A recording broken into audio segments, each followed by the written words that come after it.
Le Flash Info avec Claire Yonsi.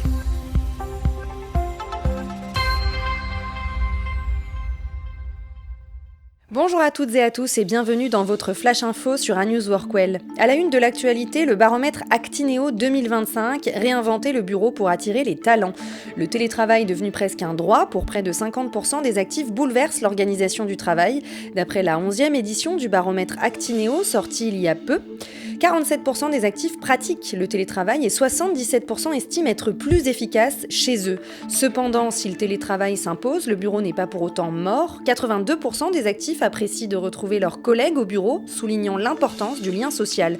Le bureau doit donc évoluer pour répondre aux attentes des nouvelles générations. 44% des salariés souhaitent des espaces facilitant la concentration, comme des bureaux fermés. Les espaces collaboratifs sont également primordiaux. 32% des actifs jugent indispensable des salles de réunion en libre accès. En parallèle, 39% réclament un espace café ou tisanerie pour favoriser la convivialité. Les services innovants jouent également un rôle clé. 24% des Gen Z viennent au bureau pour profiter des services proposés, notamment ceux liés à la santé et au bien-être, 32%, ou à l'entretien de leur véhicule, 29%.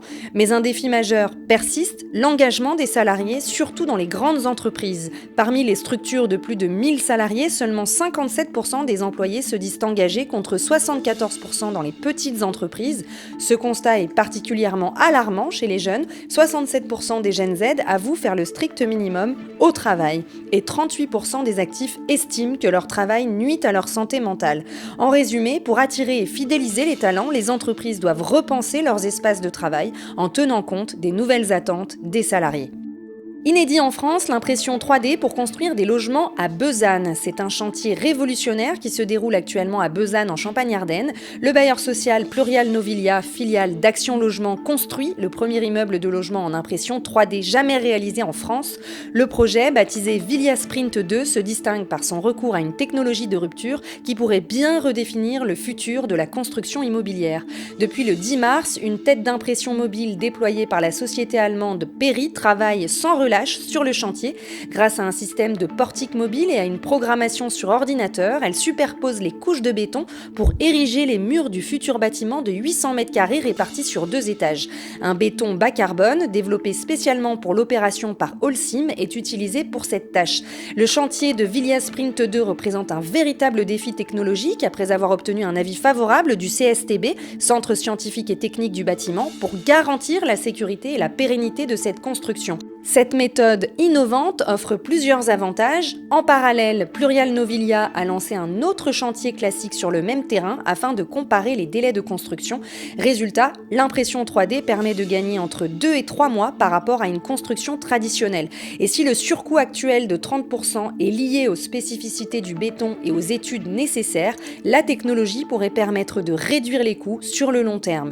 L'utilisation de l'impression 3D sur ce chantier réduit également la main-d'œuvre.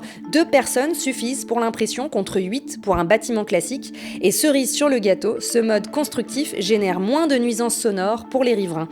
Le secteur de la construction se dirige vers une révolution technologique. Très récemment, un immeuble de bureau en impression 3D est sorti de terre du côté de Valenciennes. Plurial Novilia n'en est pas à son coup d'essai, après avoir déjà livré en 2022 un ensemble de 5 maisons imprimées, une méthode qui pourrait bien devenir la norme dans les années à venir. La livraison du projet, qui accueillera 12 familles, est prévue pour la fin du premier trimestre 2026. Si vous voulez rester connecté aux infos d'ANews Workwell, rendez-vous sur notre site ANews Workwell, le média d'information des nouveaux modes et lieux de travail.